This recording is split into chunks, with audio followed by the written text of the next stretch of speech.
Welcome to the Student Success Stories podcast, the podcast where we spotlight academic success at Baylor University.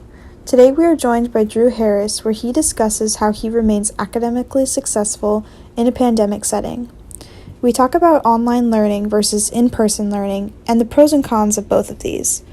Drew lets us in on how you can stay organized during quarantine, where stress levels might be high and learning might look different from what you're used to. Stay tuned to hear this and much more. Welcome to the Student Success Stories podcast, and we're here with Drew Harris. Do you want to tell us a little bit about yourself?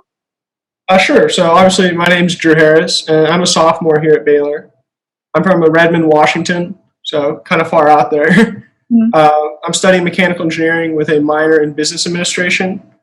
And I've really been enjoying my studies so far here. I love engineering. I love business. I love the engineering school and the business school. A lot of really awesome resources there. And I'd really like to take that and maybe go into some defense work or defense intelligence with the United States government. Cool. That's really cool. I see that for your results, you said you have 1 or 2 in-person classes. So you're mainly online? I'm actually mainly in person. I have 4 classes that are in person and 1 class that's online. So you can tell by my background here, I'm currently in the hotel recovering from COVID-19. So my class has been online for the last week. Really? I'm really sorry about that. How are you feeling? I'm feeling all right. Just some congestion that won't go away. Yeah, that is. Has it been really difficult to deal with classes like online now that you have COVID, or is it manageable? It's definitely not ideal, but it's been manageable. I'm really just looking at the bright side. I'm glad that I got it now instead of maybe during finals week or sometime with a lot of tests. Yeah. My professors have been really awesome about just communicating with me and helping me be successful even under these circumstances. Yeah, I think most professors have to have a protocol in line for online assignments to make up for if you need a quarantine. So I guess that's good. But I hope you feel better soon. I'm really sorry. Okay, so mostly in person. Was that by design, or did that kind of just happen that way because of classes you needed to take? I definitely would have preferred to take them in person, and I felt it was really nice in terms of on Bearwell when I was doing my scheduling that I had those options. Some of the sections, like a dynamics class I'm taking for the engineering major, was only offered online. But there's a good split for a math class, linear algebra. I could choose either one to take that. And then there were some classes like thermodynamics I could only take in person. And so luckily that wasn't really a problem. So I definitely prefer that in-person learning, though online learning is definitely manageable and necessary right now. Is there a reason you prefer in-person learning to online?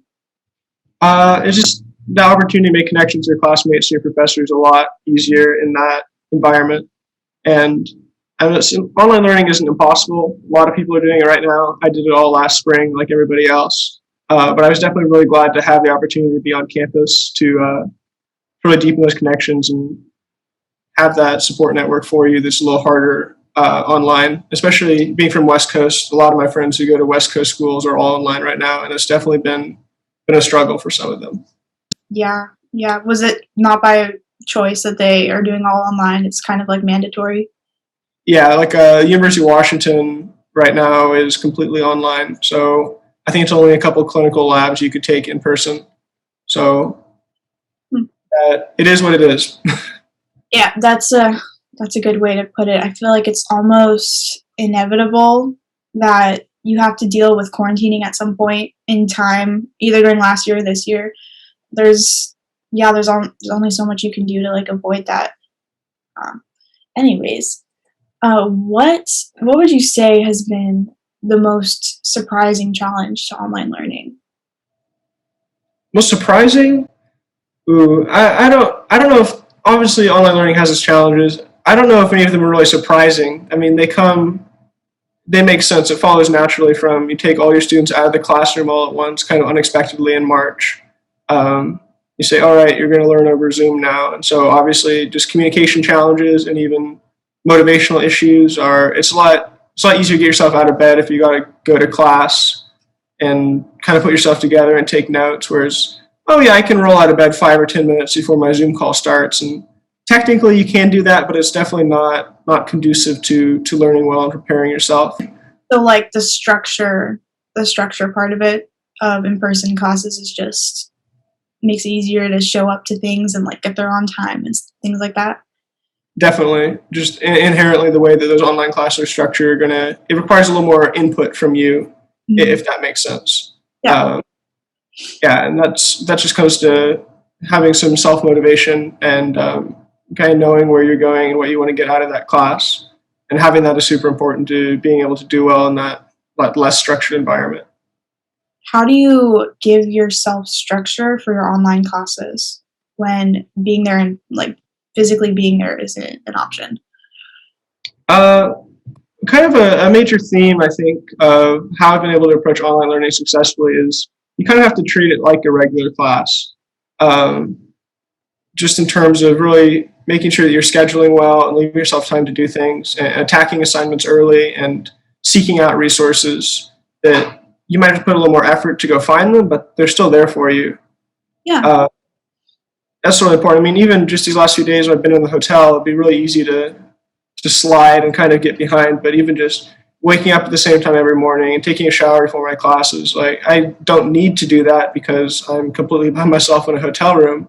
But keeping that same structure as if I were going about my normal life has been really helpful and keep me kind of grounded and on track. Yeah, that makes a lot of sense. What helps you stay motivated for your classes where your online classes where it might be harder to be held accountable by your professors? Yeah, I think a lot of that is just kind of knowing why you're taking that class and why you're there. And it comes back to setting goals. And if you have those goals in mind, short term or long term, they're going to help you stay motivated if you're taking concrete steps to reach that goal. If I just go into my classes and as I don't really know why I'm here, I'm just kind of floating through, I'll end up somewhere. It's not really helpful, and it's not going to help you stay motivated and stay on track. But if you set yourself really concrete goals and you write them down and you work towards them, like short term, you go, I really want to do well on this test next week, or I want to understand this concept on this homework assignment, and then how you can map those short term goals to your long term goals of, I want to get a really, really awesome internship for the summer, or I'm looking for a full time job, or I'm really looking at this research position. And then how is your academic success? How is doing well in this class? How is sitting down and doing this homework assignment when you'd rather watch Netflix? How does that help you reach those short-term goals and in turn reach those long-term goals? And it can be tough just because sometimes a lot of that seems a long way away, but then you look back a couple of months later and time just flew by and you go, well, how did I make steps to get to where I am now and where do I want to be in the future? Mhm.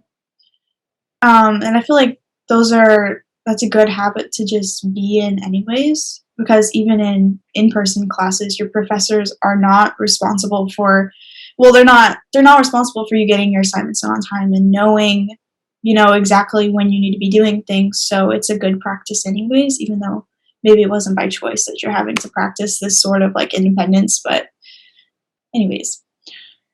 How do you stay connected to your peers and professors when taking online classes might make that kind of difficult? Oh, I was really lucky just in that with all this starting after I kind of had a semester and a half under my belt of a quote unquote normal life, normal college life, and that I already had a couple of friends, good friend group, friend network, all in the same major. That was something that was nice about living in Teal. There's a lot of engineering majors live there. And so I already had those friends. We could register for classes together, and we could stay in touch over Zoom or Discord or just phone calls and text messages, working together on difficult assignments. I mean, I was working on some math homework last night with one of my friends who's in my linear class, even though I'm here and he's in his apartment, also quarantining because he was exposed to me. Um, but we were just working through that over Zoom with the screen sharing feature, and that was really helpful just in terms of you're working on difficult concepts with somebody else, and that helps your understanding. It also helps you stay connected to all these people. If I, I don't know, if I didn't have any friends and I was stuck in a hotel, it'd be even worse. Yeah. If you could give one piece of advice to students that are taking the same kind of courses as you, like a mix of in-person and online, what would that be? One piece of advice, I guess, say, I don't know, you got to take it seriously and you have to be prepared because online classes are difficult, and in some ways there's pluses to them, and there's also a lot of downsides versus traditional in-person classes. And well, there's a lot of resources out there to help you and other students. It's really your responsibility to identify those and identify when you might be falling behind and how to take advantage of those resources. If you're scheduling well and you're sleeping well and you're not letting things creep up on you and you're really being proactive in taking ownership of your education, which really just goes back a lot to the professors are there to help you and they'll direct you to resources, but it's your responsibility ultimately. And it's your responsibility to identify what those goals are and how you're going to reach them. And so just learning how to be independent like that and learning how to take ownership and responsibility. It's a big step of maturity, but that's probably the number one thing that you can do to really be successful in a difficult environment like this. Yeah. Was there anything else that you wanted to talk about or felt like people should maybe hear about on the podcast today? I think those are my main takeaways. I mean, that's how I've really stayed on top of things during this difficult time. And just my main takeaways would be the professors are there to help you, and there's a lot of awesome resources out there. But with online classes and global pandemic, sometimes you're going to have to put in a little more effort to reach those same levels. But aggressive scheduling, time management, goal setting, building and using a support network, those are just really things that are going to help you be successful, not just here in classes, but as you move into the adult world and get a job somewhere. And it's just good life skills to have that are going to help you be successful in a variety of different environments. Yeah, I'd agree. I feel like those are things that you can take with you anywhere. But yeah, thank you for taking the time to visit with us today and tell us a lot about your success and how you've been able to maintain your success through the pandemic. Awesome. Thank you very much for speaking with me. And hopefully you got at least a couple of useful sound bites out of that. Yes. No, we got a lot. Don't worry. Awesome. Thank you very much. Have a wonderful rest of your day.